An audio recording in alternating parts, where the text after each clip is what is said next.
being unemployed and being a startup founder was looked at in the same light, I'd say. There were a few people who regarded it as work experience and there were a few people who never regarded it as work experience. I never understood how you cannot regard entrepreneurship as actual work. That was shocking to me. That has changed significantly now. I had to choose a few other co-founders from our batch and actually work on a legitimate business, right? Get it up and running.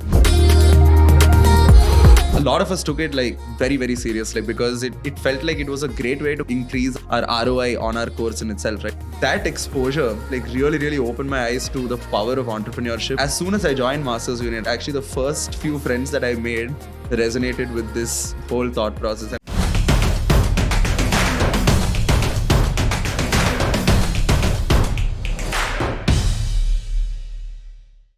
Welcome to the upcoming episode of the Masters Union podcast. Today, we're in conversation with Shreyas, who's an alumni from the second cohort of Masters Union.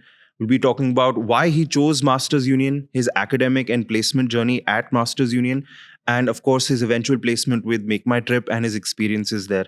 Join this episode to figure out why someone who was anti-MBA decided to join Masters Union and upskill himself in both business and technology. All right, Shreyas, welcome to the Masters Union podcast. How does it feel like having your first feature here? Surreal, actually. I've been, I think, on the other side, sitting and listening to things like this. So I think it's cool that I'm able to sit here and have this conversation with you. Nice. And as a fresh graduate of Masters Union and with convocation coming up in just under a week or two, how do you feel? You're about to graduate from here and convocation's about to come up. Actually, again, I think it's just a bit... I can't even believe I'm saying this, but it's a little nostalgic already, right? Like I think, but I've been working for almost three months now, right? But it's just in these 3 months, I just feel like since I had to move to Bangalore and now being back in Gurgaon, it just feels a lot of nostalgia. And also, this is pretty much where we're shooting in the class that I was taught in as well. So I think that just adds a little bit to the mix. And so, if I have to ask, how fast have these 16 months at Masters Union flown by? Supersonic. Really? Yeah, supersonic is what I'd say. I think it was all pretty much like, for lack of a better word, a little bit of a blur, right? In both the good ways and the bad ways. But yeah, I think these 16 months, because they were so packed with things to do, academic, professional, personal, everything. So things just flew by.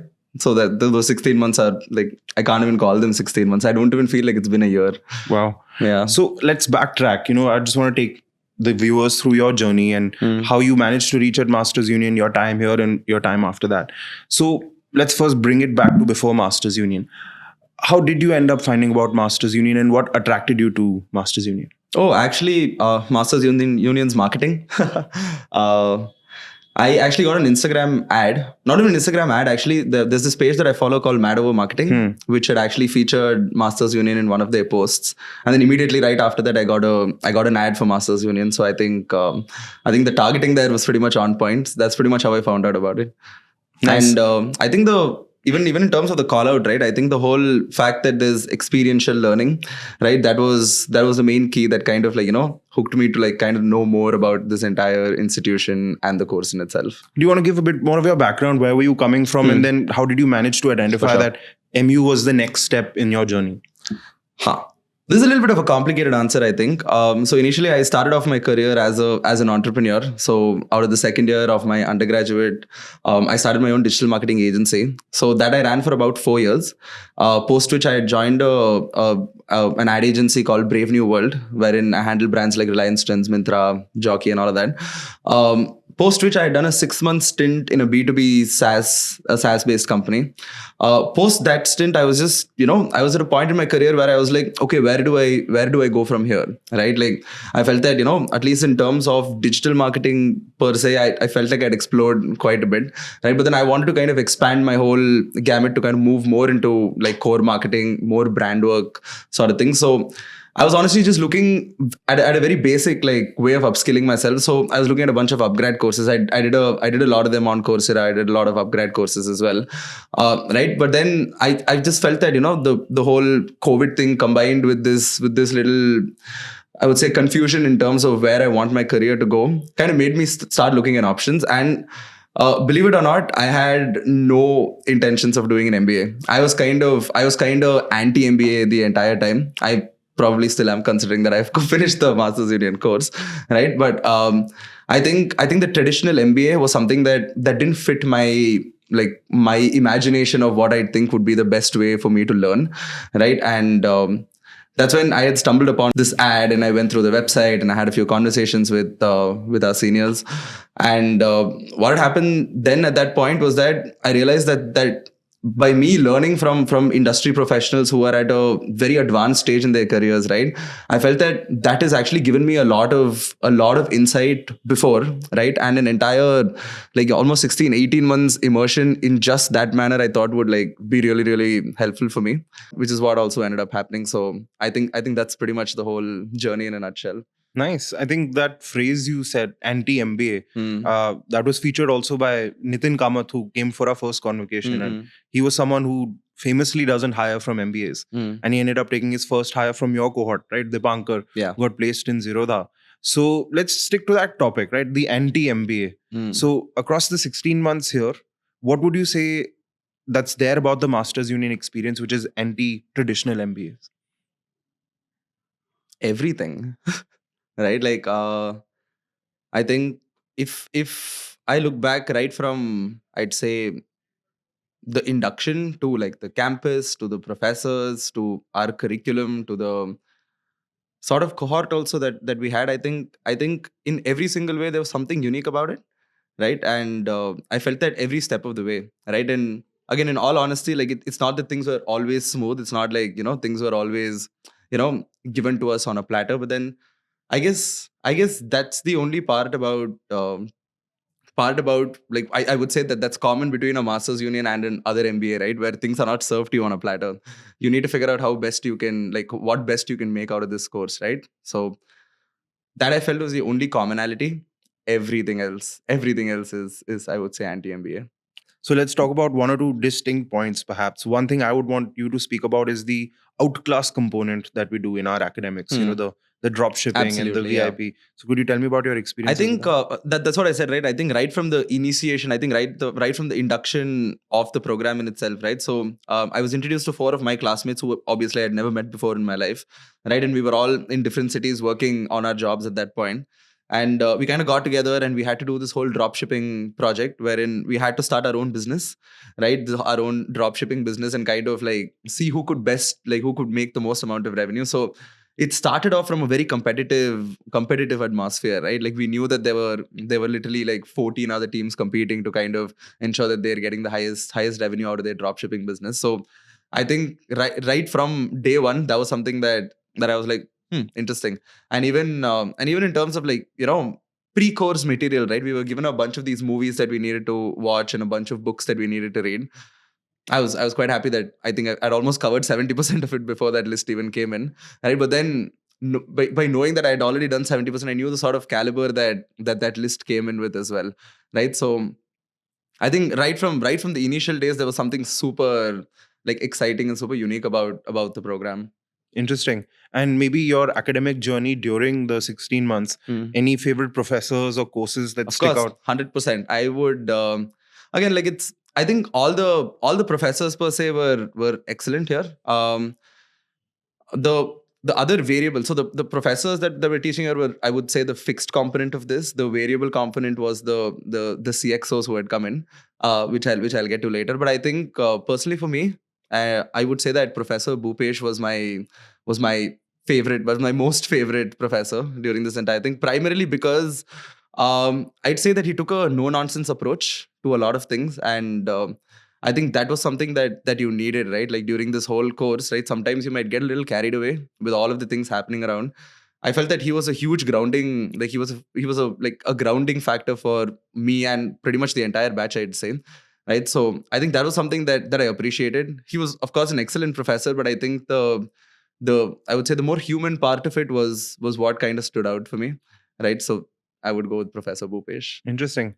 And, you know, as per my knowledge in Masters Union, with different courses, you have to get into different teams, right? Yeah. You work with different people, and all of them are from different backgrounds as well. And you're occupying, say, a marketing role in one place, a finance role in another, team, a sales role in another team, for example.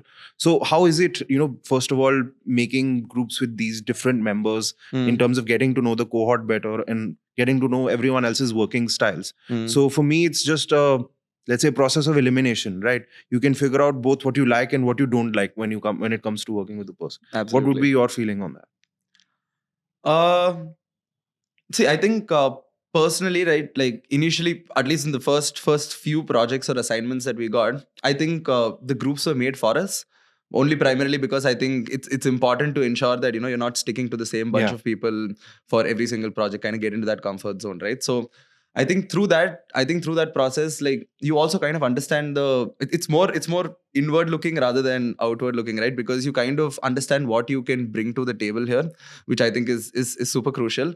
And like you said, right, there's a little bit of a difference from what you said to what I had experienced more or less. So I don't think like the roles differ because like I felt that every single subject that came in, right, like for example, a finance subject needed a finance assignment, right? So all five of us in some way needed to be competent enough to sort of make sure that we could actually pull off that project, right? And I think that's where a lot of like peer-to-peer learning also came in. There were a few times when, like for example, like I would say finance was something that I dreaded. I still do, but it's like one of the few courses that kind of like that I'm a little iffy about, right? So for that, right, so for me to be of value and be of like some use to my group, right, like that's where I felt that peer-to-peer learnings really helped, right? So like I still remember like 2 days before an assignment deadline, right, one of my classmates in our hostel, we just sat down like a bunch of 30 people and we were kind of schooled on pretty much like how to go about this entire thing from her past experience.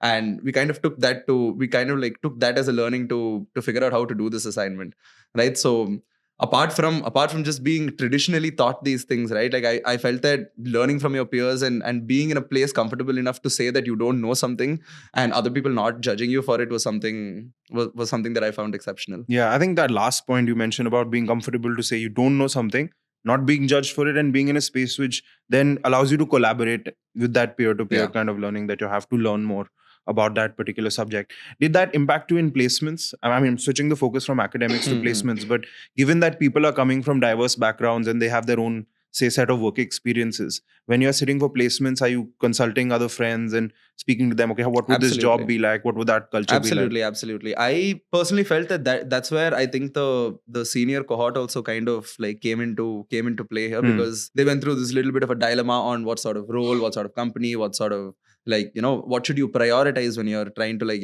find your ideal placement situation, right? So like did the peer-to-peer learning directly affect my placement? Probably not. I'm not really sure about how to answer that, but from a perspective of being open to ask questions, right, like that's something that I think is super important in any MBA course also, right? Like you should really learn the value of asking questions, right? So I would say that part of like peer-to-peer learning was something that I'm still pretty much using, right? Because there are so many aspects of my job currently at Make My Trip that I might not have like a full idea about, right? And it might be in a situation where things are just like moving so fast around you and you're just like stuck wondering what's happening around only because you did not ask the questions at the right time, right? And sometimes you might be in a situation where if you haven't asked the question at the right time and then time moves by, that question doesn't seem very relevant anymore, right? So I think asking the question at the right time was something that I think I can take away from that. That's interesting.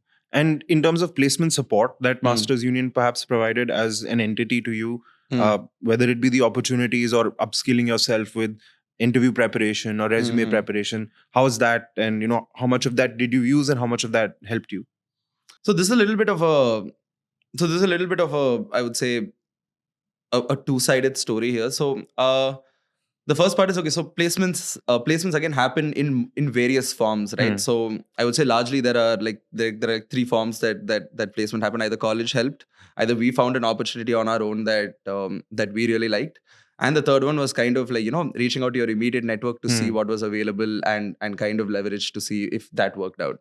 I fell into the second category wherein I found this opportunity that I was super interested in, and at least in terms of help from college, right? I think the whole preparation for how to handle the interview, like how my resume should look, like the things that I should highlight on my resume. These things kind of helped me because eventually when I did have those interviews, right, like the points that were picked up by the interviewer were also things that we had discussed before, right? Like it was almost like a premonition of sorts, right? Wherein like I almost could predict the sequence of questions that were coming in, at least in the first 2 rounds. So that way, I think it helped a lot. And secondly, again, I think from college's perspective, right? Again, I think the biggest help here is to understand the landscape of the entire situation here, right? Again, like post MBA, there are a bunch of situations that kind of affect how you get your job, right? Like there were macroeconomic factors, there was COVID, there are a bunch of uncertainties that kind of played out while we were trying to get placed at this point. So I'd say that a landscape understanding perspective and being prepared for things is something where I'd say college helped. Interesting. And I mean, since you mentioned, I'm going to switch gears anyway and talk about your current role. Mm. So, could you tell us what you exactly do at Make My Trip, and perhaps Sure. what is an average day in the life of someone in your position who works there? So I'm currently in the brand marketing team for Make My Trip. So just diving a little bit deeper into that. So Make My Trip has a fintech arm called Trip Money, right? Which more or less handles a bunch of their for financial stuff. So we have a Forex card, there's travel insurance, there's travel loans, and there's like book now, pay later. So these are the sort of services that Trip Money as a vertical offers. So I am a brand manager for the Trip Money vertical. So in terms of my everyday, I would say like day in the life, right? Like I think one thing that I want to highlight is that it's a lot of coordination, right? Because one thing is I've had to work like very closely with the product team, right, to ensure that I understand what's coming up for the product. I kind of ensure that those features are kind of marketed at the right time, and we speak about things that we want a little bump up on. Like, so for example, we're currently doing this as well, wherein we're trying to goal set for the next the next financial year, right? So I would say that it's a large mix of micromanagement and macro management, wherein on a day-to-day business as usual stuff, wherein I've had to kind of leverage Make My Trips audience and Go Ibibo's audience to ensure that we get more signups for the Forex card, working with the CLM team to ensure that our notifications and all of those more hygiene things are sorted on an everyday basis. We have an agency that we work with who handles our social media.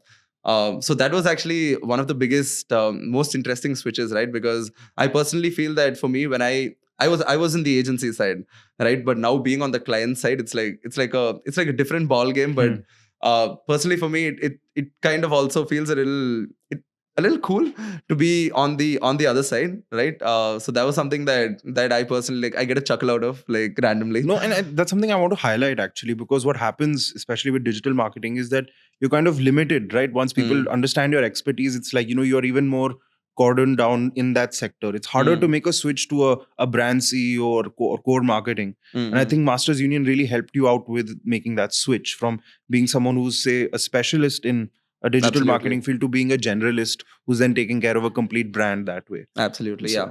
So I think you already hit it on the nail there, right? I think that's something that I personally felt the courses also helped with. Like we had a proper full-fledged brand marketing course in itself, right? So that was something that when I was doing that course in itself, I realized I was like, okay, I think this is something that I really want to kind of pursue.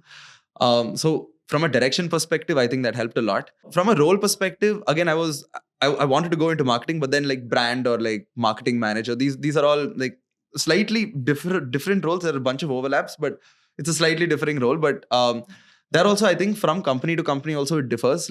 I interned at Razorpay as well, and there's a brand marketing team there, and I would think that the brand marketing team for a B2B company versus a brand marketing team for a B2C company is also kind of significantly different. So I think that was a dilemma that I had in my head in terms of where do I see myself fit best, right? And I think the answer for that was hands down B2C. I wanted a large scale consumer tech company, right? And that's where I felt that Make My Trip was the best bet. The leaders in the OTA space, they have 3 brands under them, right? Which is Make My Trip, Go Ibibo, and Redbus, which is all pretty much all of them are leading players in their space.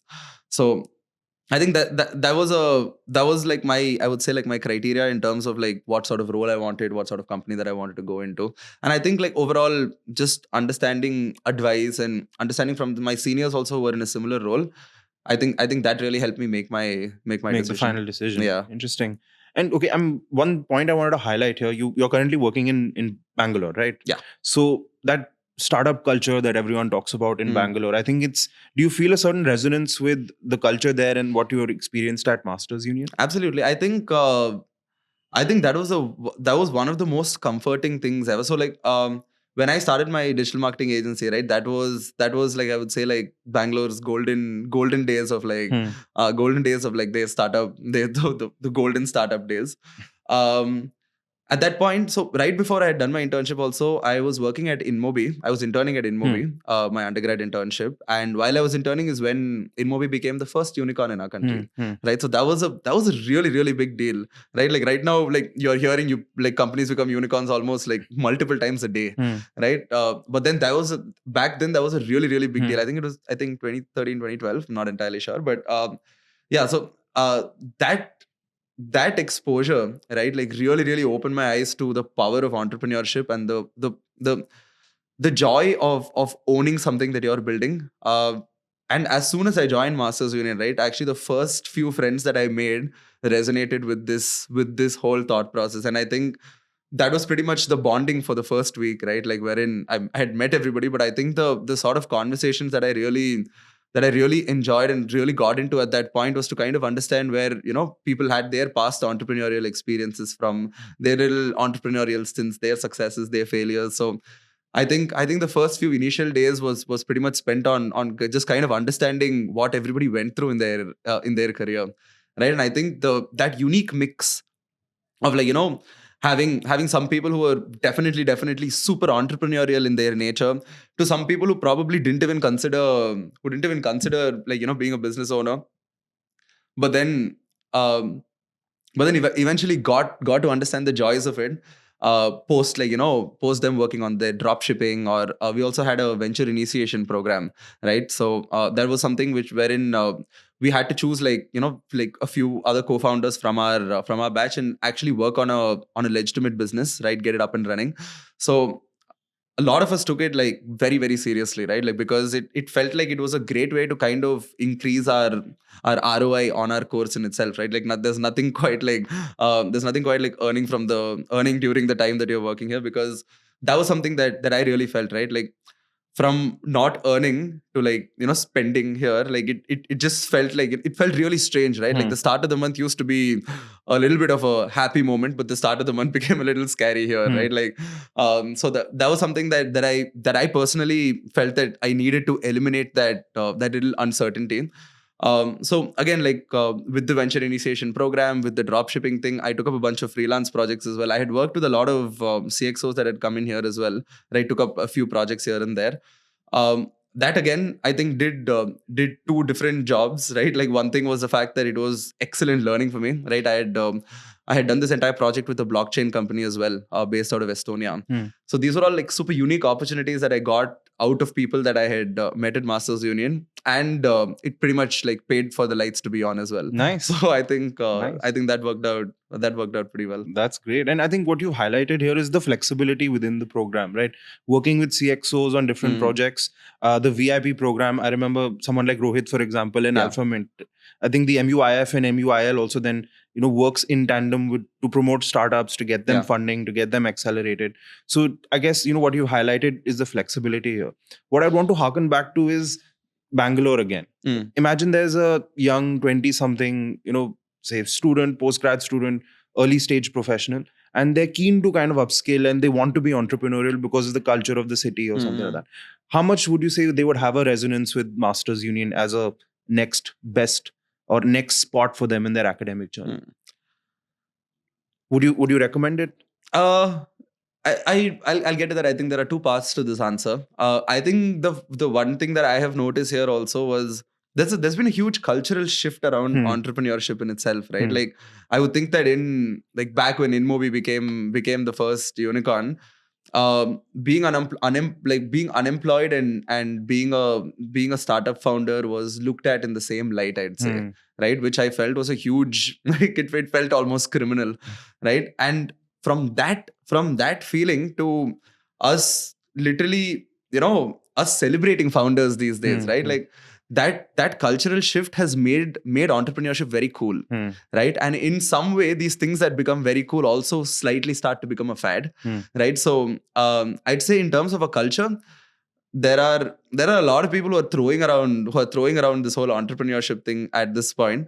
So I think you need to personally look into yourself and see whether this is an idea or this is a sort of change that you want to bring in this world, right? And are you really serious about it, or are you doing this for, I would say, like social validation in some Hmm. way, right? So in terms of advice that I would want to give would be, is this something that you really want to do, right? Is this something that you want to see grow big and like really impact the world in a meaningful way, right? I think that's something that I think internally people need to decide for themselves. I, And I I would say I agree. I mean, everyone mm, has an internal compass to kind of figure out, okay, if they really care about a problem, you would see them working on it much before. Like they would not absolutely, even check with anyone else. yeah. They'd start doing their research themselves. But just as a, let's say, an experience to have. Mm, And where I'm coming to this is, let's say, the fastest way to become a CEO is to start your own company, right? absolutely, So yeah, if you take Dipankar's example, for example, he was working, I believe, on his own startup, which was yeah, about movies and quizzing, right? yep. And I believe that did not work out towards the end. But that experience of those 4 to 6 months that he used Mm-mm, for his VIP then worked out for him in his interview at Zerodha. And absolutely. I'm sure that's a story across the cohort, right? Mm, With projects that didn't work, those become great life experiences and stories that you can use for placements later. mm-mm. Would you agree with that? 100%. I think again that cultural shift, right? Before, I still remember when I had like a few interviews post my entrepreneurial stint. I was like, there were a few people who regarded it as work experience, and there were a few people who never regarded it as work experience. I never understood how you cannot regard entrepreneurship, like entrepreneurial experience as actual Hmm. work ex, right? That was shocking to me. That has changed significantly now, right? Like even for this particular role that I was at, when I was interviewing for it, I obviously told them about my entrepreneurial background as well, right? And it was embraced, right? Hmm. It was embraced, right? Like they know for a fact that a person who's able to handle, like, a gamut of things, right, would be able to handle this particular. So I think it's a little bit of it's become a good thing now, like for you to have had that experience. So I think everybody should do it, but you should do it for the right reasons. Nice. And I think, for us, we've covered a lot of, let's say, ground today in terms of understanding your background, in terms of where Mm-mm. you're coming from, in terms of, let's say, the outcomes that you've had, and, how you've kind of expanded on that with the skills that you've got Mm. at Masters Union. Just to kind of close out the interview, what I'd like for you to give is perhaps one piece of advice to someone who's currently applying at Masters Union, both for, let's say, their admissions and applications, and Mm. both for, let's say, if they get selected, what advice would you give to someone who's about to spend a year here at Masters Union? How can they make the best of that Okay, so there are 16 months? So so I have two like questions. two Yeah. advices Two then, right? pieces of advice. Yeah. I think for a person looking to, like, considering Masters Union at this point, I think I touched upon it a little bit before as well, but I think the main thing here would be to know what you want, like know what you want out of this course, right? Like know why you are doing this, because I personally feel that direction is something that's super crucial. And again, like you had mentioned also, right, an internal compass about where you want to end up at the end of these 18 months is something that I think you need to keep in mind, because these 18 months will fly, right? Like they will fly so fast that you wouldn't even realize, like, when you're in the middle of it and when you're pretty much done with it, right? And that compass of like being sure about what you want out of this course at the end of it is something that I think you should decide before you join the course. And why I am actually giving this piece of advice, like what validity do I have to give this advice, was something that I didn't do it. I did not do this before I joined the course, right? Like in my head, I was just like, okay, there's a little bit of a confusion in my career. Where do I go from here? And I just figured, okay, this seems like a way for me to expand my gamut of understanding, and we'll figure out what to do with this entire thing post the course. Um, that little thought process was broken on day one, which I am so thankful to like Pratham for also, right? Because I still remember when he walked into the room on the first day, right? Like while we were having our induction, and he walked in, and first of all, like he made it very clear that this is not a traditional MBA, which all of us already knew. But the most important thing that I think that was given to me was the sheet wherein I had to write down my priorities for this course. That sheet, like to be very honest, was my major decision maker when. So I had gotten a bunch of offers from other companies as well, right? So in terms of my elimination and my understanding, that sheet which I had written 18 months ago, with not that much of deep thinking, actually like really helped me channelize the sort of decision that I wanted to make. So uh, I would sincerely suggest that if you're coming in for this course, right, like have that understanding before, right? Like have a very clear understanding of why you want to do this, because again, like an MBA is an expensive affair, right? Like it's not that it's easy peasy. It's not that somebody else is paying for it, right? Like this is something that's super personal to you, right? And the biggest difference between an undergraduate and a postgraduate course, an undergraduate course is required. A postgraduate course is optional, right? So when you're making a decision to do a post graduation course, it's very important for you to be clear on what you want out of it. So I think that was a miss on my end, but then that miss just pretty much indirectly got solved by me having to fill up something where I had to actually pen down my thoughts. So Is this the same thing that you had to put into a letter Yup. and then you open it up like very, very recently as well? Yep. Yeah. So actually, the letter was like a letter to our future self. Okay. But then there were like these other booklets also, wherein you're like, what's your top 3 priorities Got for the role that you want at the end of this, Got it. right? So that's where I had put inside. So it's actually prioritizing whether So again, when like just as a basic background to this, there are a bunch of factors when you're making this decision, right? Like first thing, which almost everybody will say, salary package, right? Like I don't think it's that black and white, right? Like that salary package, along with like a location, along with your sort of role, along with the company that you're going to, I think all of these have different weightages, right? When you actually think about it, your salary scale might not be your biggest weightage, right? Like for example, for me, the role and the company had a much higher weightage than the salary scale, right?